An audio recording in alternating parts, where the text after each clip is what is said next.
at the rear of the coach here for the final of the passenger side. Underneath there was just a display of the fuel tank. There's a strap that holds that on the frame, and you have to at least identify that you know where the fuel tank is and that it's firmly mounted. We're now at the rear of the coach. As you can see here, we're looking at the bumpers mounted firmly in place. It's a DOT bumper, step bumper. We're looking at the license plate, that it's firmly in place. It has the backup light, and of course you want to have a licensed vehicle at all times. We're going to go to the back luggage door. This coach opens up like so. You're going to want it is on a hinge, but you want to be safe when you open that up. In this area here, we just want to make sure we have luggage space and we're able to open it up and close the door.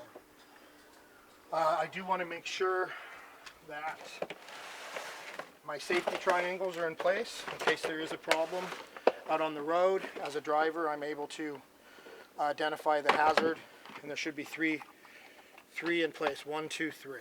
We'll now be concluding the trunk area of the inspection.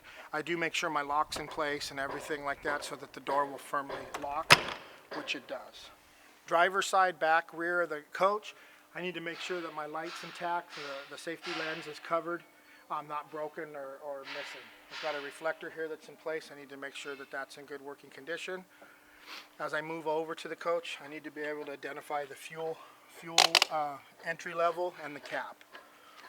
Okay, as we move over to the rim, we do the same duplication as we did over on the other side. And what we do there is we check the torsion bar, the mounting flange, the shock, the brake hoses, the rims, the dually rims. The rims have no spacers in them. The lug nuts are secure with no rust around them. Then we look at the rim, the quality of the rim. Then we do the ICD. Inflation 95 pounds, the condition of the tire, inner and outer walls, and the depth is 2/32 minimum. Can't have a retread on the rears. We move over and we identify our exhaust pipe, which is right here.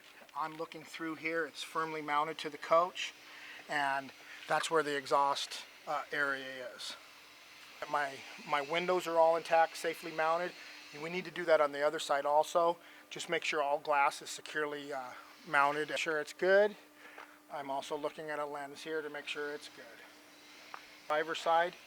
This here is the battery area. This is the battery box area. You need to be able to identify that your batteries are in this area, and any other mechanical apparatuses for the coach are in here. Compressor, all kinds of stuff is in this general area, but you need to know where that's at. Make sure there's no leakage, nothing leaking. Battery has acid, so if you see dripping here, you want to identify that to your mechanic as soon as possible. We're moving over now to the driver's side door. As you can see, we've gone all the way around the coach. I want to make sure that my mirror is intact, firmly mounted, no broken glass. I need to make sure that my door is functional, which it is, open and close. I also need to make sure that my seat is in good working condition, which it is. I'll also identify a first aid kit that should always be in the cab behind the seat, and I'll identify a fire extinguisher, which is in the cab, always completely full on the green. Okay, this part of the inspection is complete. When I close the door, make sure it's solid. I make sure my handrail is intact. I make sure my step is intact. And that will conclude the outer portion and the motor cab area of the DMV checklist. Okay, we're now in the in-cab portion of this DMV checklist, and first thing we're going to do is make sure, as a driver of course, that the seat's in good working condition, that it's adjustable, which it is, and that I have a working seat belt, which I do. Okay. I think I have a working seat belt. Okay, I'm going to close my door. I need to make sure that my mirrors are adjustable, which they are, through my joystick. Both sides are adjustable. I need to make sure that my wipers are functional.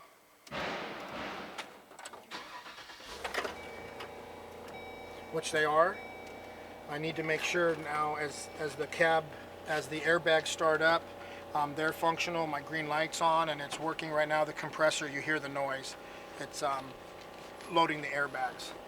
Okay, looking at my gauge right here, I need to make sure that my fuel gauge is intact and working. My charging gauge is working, 14 amps or more. My oil pressure is working at least 40 pounds or more. And then my temperature gauge is right here. This vehicle is equipped with a RPM gauge right here. Some of them don't have that. Of course, my speedometer is intact. And then my high and low beam switch, which if it was nighttime it would change, but my high and low beam switch does work. Kill that for a second. As a driver, you need to know exactly where your fuse box is for the vehicle in case you're losing lights or you're losing components. The fuse box happens to be right behind this seat. It's hard to see, but it's right in this general area here, and all drivers should know how to get to a fuse box. If they don't, they need to see their mechanic. I'm going to come back up here and make sure my visors are in good working condition and intact and mounted for both sides. I'm going to make sure my home works always. You can't leave the shed without that. I'm going to come down and make sure now my panel works, which is my fan on and off, my heater, my defrost, heater, and my AC. I'm going to make sure that my steering is mounted at a 90-degree angle and that I have less than 10% free play in my steering. If there's more than that, you want to contact your mechanic. This steering is very nice. You want to put the coach in gear with your foot on the power brake, of course, always having that. And you want to put the coach in reverse and make sure that your safety mechanism is working. You can hear it, I think. You can hear the buzzer, but if you can't, make sure you let your mechanic know, because at a Class B level coach, you need to have a backup mechanism. I'm going to go into the brake. You want to make sure that your emergency brake is intact, which it is right here. As I put it on, it comes onto the dash as a red indicator. You can see that right there. Okay, we'll be finishing our in-cab test with a brake check. This is a hydro boost brake system. When you put the brake on, you'll feel it come down. There's free play in the pedal, and then you'll feel the brake actually engage. You want to put your foot on that brake and hold it for 20 seconds. Make sure that the pedal does not move or go to the floor. If it does, that could indicate a wheel cylinder leak or a possible brake malfunction. That'll conclude our in-cab test for the DMV checklist.